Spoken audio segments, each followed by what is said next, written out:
Hello friends, good afternoon. তো কেমন আছো সবাই? আশা করি খুব ভালো আছো, তোমাদের আশীর্বাদ আমি ভালো আছি। তো চলে আসলাম নতুন আরও একটি ব্লগ নিয়ে তোমাদের সামনে।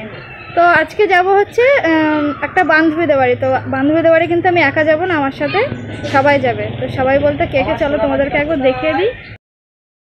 তোমাদের দাদা ভাই আর বাবা আর সোনাকে তো দেখতেই পাচ্ছ, সেই যে, আর পুরো গানের টিম কিন্তু যাবে।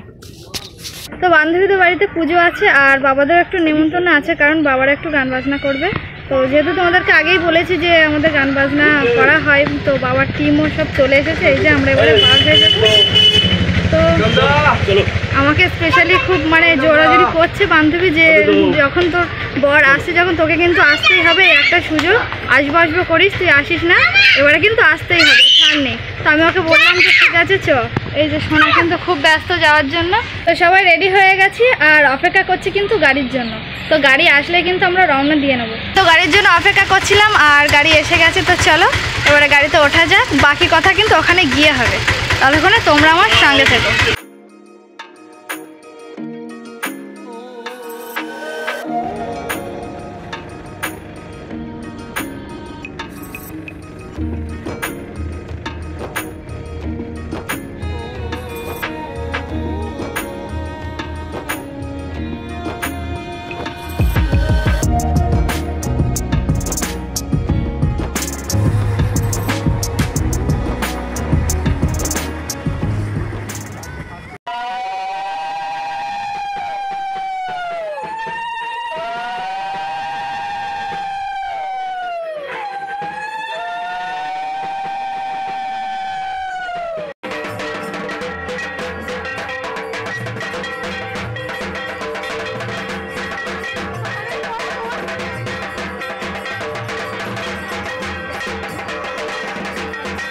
তো অবশেষে বান্ধবীদের বাড়িতে এসে পৌঁছে গেছি আর এসেছি একটু আগে।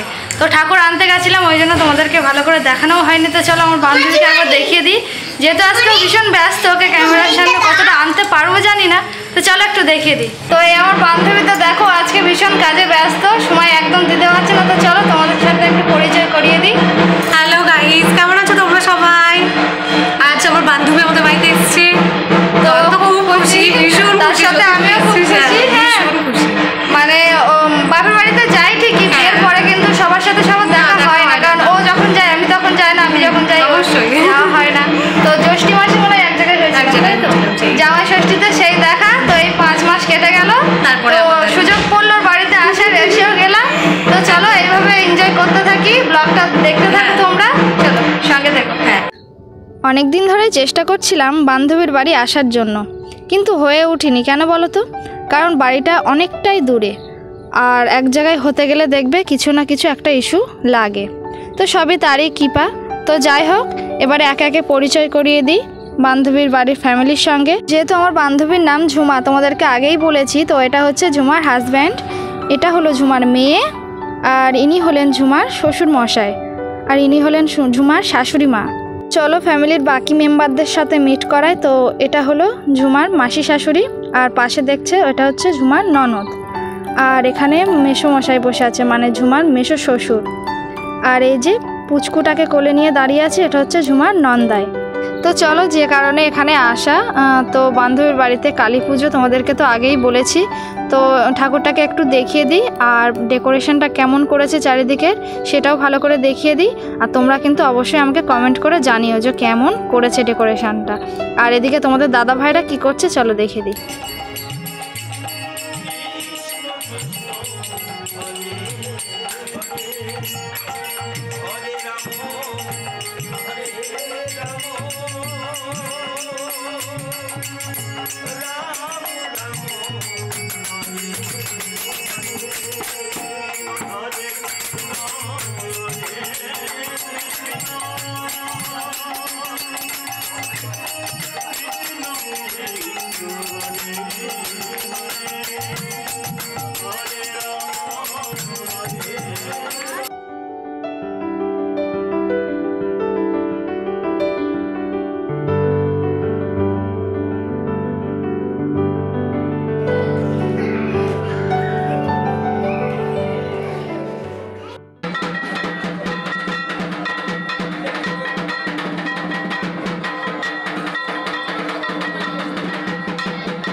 রাত অনেকটাই হয়ে গেছে, তো খাওয়ার টেবিলে বসে পড়েছি। আর তোমাদের দাদা ভাইও দেখে এদিকে বসে পড়েছে, আর বাবা টাবা ওইদিকে বসে পড়েছে। তো সোনার ঘুম পেয়ে গেছে দেখে, বুঝতেই পারছো চোখ টোকগুলো, আর দুষ্টুমি করছে দেখেছো তো কেমন। ওর ঘুম পেয়ে গেলেও এরকমটাই করে। তো বান্ধবীকে নিয়ে বসার ইচ্ছা ছিল, কিন্তু ও উপোস করেছে গো, ওকে নিয়ে বসাটা আর হলো না। তো চলো আজকে ব্লগটা আর বেশি বাড়াচ্ছি না, আজকে ব্লগটা এখানেই শেষ করছি। আগামী দিন নিয়ে আসছি নতুন আরও একটি ব্লগ তোমাদের সামনে। ততক্ষণে সুস্থ থেকো, ভালো থেকো, টাটা।